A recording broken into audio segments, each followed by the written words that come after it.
government is creating more avenues to aid vulnerable persons through a series of training programs.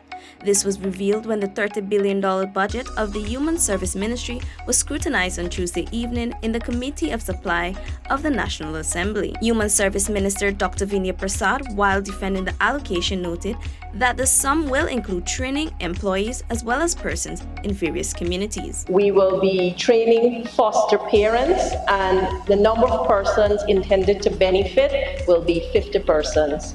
And we are looking at the existing list of foster parents to work with, so that we're looking at a long-term indicator of potential adoption and to strengthen how they deliver care to children right now. Persons will also be trained as social service workers, mentors, and transitional trainers to guide and shape persons in vulnerable areas and situations. There will also be special trainings for youths and children. We are focusing on juveniles, and here again, 60 of those persons, young people prone to, young people in the system who are known to be not really on the right track, and those persons will benefit from life skills, and we'll also be working with children. Special training programs for children in all of our institutions during the vacation period. Additionally, 300 persons will be trained in positive parenting, created to play an integral role, which will be spread countrywide.